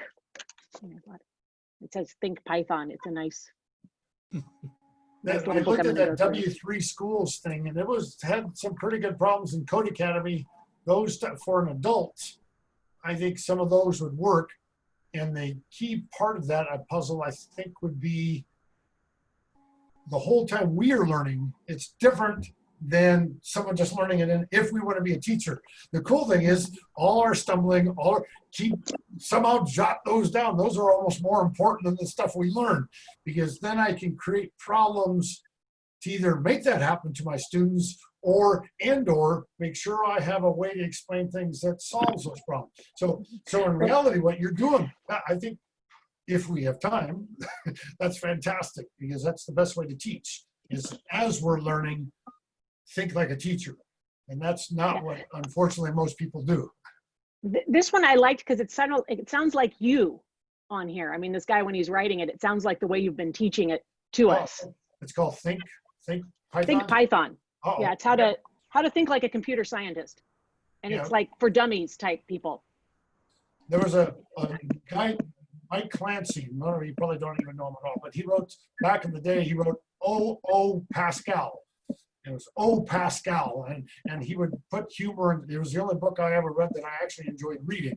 And he did that type of stuff, but unfortunately, he's retired now and doesn't do that stuff. But yeah. Well, this guy said, you shouldn't have this huge, thick textbook, and he wanted to put something together. I don't know. It was more of, I was looking online and this came recommended, and I learned better from books than staring at a computer screen. So my learning style is reading a book and making notes. And I think that's important to share, and that's one of the things Rajani was talking about, is we put those in a shared folder, good books like that. I have some great things for Java that I think are fantastic as tools, not as teaching, but Python, it is more limited for my background. So, and Mike has all the IDE stuff. He has a lot of variations of those for phones and Chromebooks and all that stuff. If you guys share those things back and forth, especially for practical applications in classroom settings, get that. And I discovered that part of the problem with IDEs for iPhone is the IDEs require that there be an open connection to some network library. I think it is the Python library. And obviously Apple has a shutdown on that, so that the phone can't do that. So you have to do workaround. By the way, time is up. If anybody needs to leave, please feel free. I'm going to be hanging for a couple more minutes just to have a conversation or talk. Feel free to do whatever, anytime. This is your time, well, folks. I do have to go, but I'll see you tomorrow and stare at the screen. I get to get my COVID test before my surgery. So, Good luck. Got to go drive up to Tiger to do that. So you'll have 3 weeks wait before you can get the results, but that's okay. Yeah. Oh no, they actually, I know. 3 days because of the surgery, but yeah. So wish me luck and enjoy me. Tomorrow won't be on painkillers, but next week it could be fun. Okay. In advance. All right, we'll see you guys. Yeah. All right. Hey, Michael. Thanks to those who said good luck. Thank you. Yep. I hope, once again, please let me know if you need other stuff to make this more productive. I can try to do whatever we're doing in the interim. Yep. Well, and I'm going to try and, I have a week-long conference next week. And then all these tomorrows in this, holy cow. And so I am going to try and watch the videos. Yeah. I might be able to sneak it in and still listen and do some multitasking, but if not, I'll hop on the videos. Yeah. The recorded ones. Yeah, and Kathy will post those. She takes care of that part of it. We have enough on our thing to record 2 sessions, and then Kathy has to set all that up and put them up. So she will, with all 4 classes going on, and she's running around, so it may not be immediate. So I don't know. Oh, and that's okay, because like I said, it's all week-long conference, and then school starts. Okay. All right, well, have fun with that. Thank you. All right, see you. Nikos, I'd like to talk to you about Greece sometime. That's one of the places we're planning to get to when we can finally do it. But yeah. Okay. With pleasure. With All right. pleasure. Where are you teaching, by the way? Out of curiosity. That's- Warrington. Warrington High School. Oh, Warrington. Oh, yeah, yeah, yeah. I Okay. used to teach. I used to coach wrestling at Jervis High School. We used to go out against Warrington and do stuff. But yeah. Nice. Nice. Well, have a good one and good luck with this. Is this your first year coming up, or have you already done In one? Oregon, yes. It's the first year, yeah. Interesting transition from Greece to, well, we do it the other No, way no, around. I'm teaching here about 5-6 years. Okay, I was teaching about 15 years in Greece, 1 year in London. So I have experience. I mean, Oh, yeah, obviously, yeah. Okay. We go overseas to teach, and you come to the United States to teach. There we go. Yes, I came in the United States and I enjoyed it. Yeah, well, good. Well, I'm glad you're joining us, and that's cool that you're here. So, Thank you very much. Thank you. all right. Talk to you later then. Yeah, thank you.